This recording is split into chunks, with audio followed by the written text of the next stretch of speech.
पुरुषोत्तम भगवान श्री रामचंद्र जी ने बोला कि हमारी लोक में जगह चाहिए, इसके लिए एक काम कर लो, रामेश्वरम आ जाओ और एक बार शिव जी की पूजा कर लो। मैं अपनी लोक में जगह देने के लिए तैयार हूँ। जे रामेश्वर पूजन करही ते तनु तजिमम लोक सिद्ध रही, मैं अपना लोक दे दूंगा। लेकिन एक दूसरा भी उपदेश दिए, ये वैष्णवों के लिए है। बोले कि शिव द्रोही मम द्रोही शिव, शिव का द्रोही हो और मेरा दास हो, अथवा तो मेरा दास हो और शिव का द्रोही हो तो उसको घोर नरक में वास करना पड़ेगा। ऐसे शिव जी ने रामचंद्र जी ने उपदेश दिया है। महादेव महादेव, आज हम आए हैं रामेश्वरम।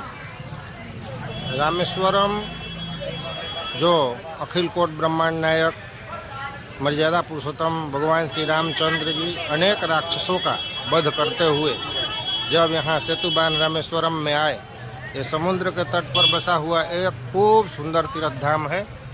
इसका विशेष महत्व ये है कि 12 ज्योतिर्लिंग में एक ज्योतिर्लिंग है और 4 धाम में भी एक धाम है। जैसे द्वारकापुरी, जगन्नाथपुरी, बद्रीनारायण और रामेश्वरम। तो पश्चिम में बसा हुआ द्वारकापुरी, पूर्व में बसा हुआ जगन्नाथपुरी, उत्तर में बद्रीनारायण और दक्षिण में ये रामेश्वरम।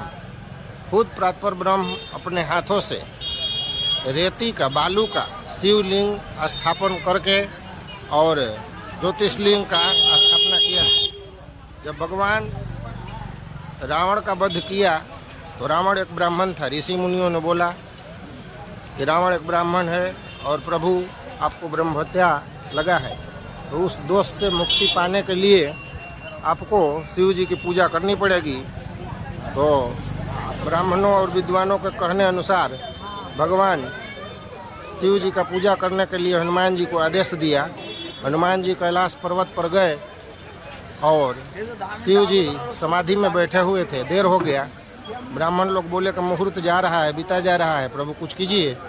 तो परमात्मा ने बालू, रेती का शिवलिंग बनाकर उसका स्थापना कर दिया, पूजन कर दिया। हनुमान जी बाद में लेकर जब आए तो देखे, बोले प्रभु इसका हम क्या करेंगे, बहुत मेहनत से लाए हैं। तो परमात्मा बोले काम कीजिए, वो तो बालू का है, रेती का है, उसको मिटा दीजिए और इस शिवलिंग आप जो लाए हैं उसको बैठा दीजिए। हनुमान जी पूरा ताकत लगाया और शिवलिंग को उखाड़ने के लिए, लेकिन वहाँ से हिल नहीं पाया। हनुमान जी मूर्छित होकर पड़ गए, बहुत देर मूर्छित रहे। इसके बाद में राम जी हाथ फेरकर हनुमान जी को जगाया और फिर तो हनुमान जी जो शिवलिंग लाए थे, राम जी बोले किसी से नहीं उखड़ेगा। शिवलिंग जो लाए थे उसका भी स्थापन हुआ मंदिर के अंदर और बोले कि इसका नाम हनुमानेश्वर रहेगा। तो खुद प्रातपर ब्रह्म अपने हाथों से इस धाम का, जो समुद्र के तट पर बसा हुआ खूब सुंदर तीर्थ है, इसकी विशेषता ये है कि मर्यादा पुरुषोत्तम भगवान श्री रामचंद्र जी जब शिवलिंग का स्थापना किया तो जगत के लिए एक जबरदस्त शानदार उपदेश दिया। जो लोग शिव बोलने से कतराते हैं, शिव बोलने में जिनको शर्म आती है, संकोच होती है, उसके लिए जबरदस्त उपदेश दिए और बोले लिंग थापी विधिवत करी पूजा, विधिवत करी पूजा, शिव समान प्रिय मोहिन दूजा। लिंग को स्थापना करके और बोले कि शिव के समान मुझे कोई प्रिय नहीं है। अब जब खुद भगवान ही बोल रहे हैं कि शिव के समान मुझे कोई प्रिय नहीं है, तो दूसरा का बात क्या सुनना है। फिर आगे बोले कि जे रामेश्वर दर्शन करहीं ते तनु तजी मम लोक सिद्ध रहीं। जो रामेश्वर का एक बार दर्शन कर लेगा, वो मरने के बाद हमारे लोक में, हमारे धाम में उसको स्थान मिलेगा।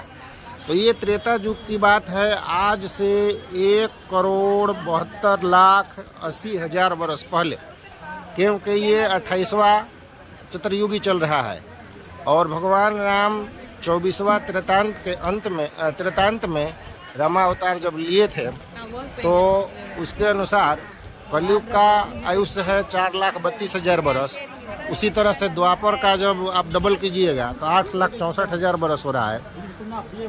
उसका त्रेता का 3 गुना कीजिए और सतयुग का 4 गुना कीजिए तो ये होता है टोटल 43,20,000 वर्ष।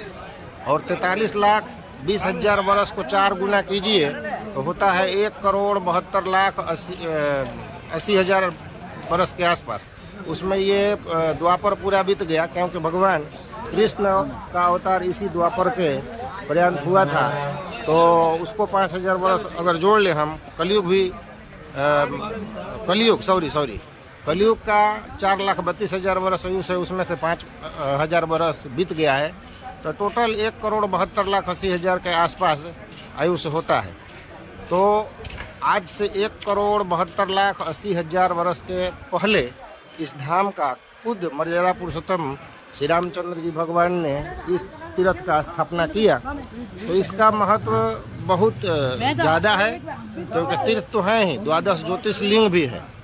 और रामेश्वर के शिवलिंग के अंदर 22 जो कुआं है उसका अलग अलग तीर्थ का नाम दिया गया है। मैं इसके बाद समुद्र के पास भी जाऊंगा। यहाँ का समुद्र बिल्कुल शांत है, जैसे मर्यादा पुरुषोत्तम भगवान शांत थे, वैसा ही यहाँ का तीर्थ भी, यहाँ का समुद्र भी बिल्कुल शांत है। तो आज हम आपको तीर्थ रामेश्वरम का दर्शन कराएं और आगे भी दर्शन कराते रहेंगे। आप अगर चैनल को सब्सक्राइब नहीं किए हो तो ज़रूर कीजिएगा, शेयर कीजिएगा और कमेंट बॉक्स में अपना राय दीजिए कि क्या इसमें और विशेषता, क्या इसमें और घट रहा है, वो जोड़ा जाए। जय महादेव।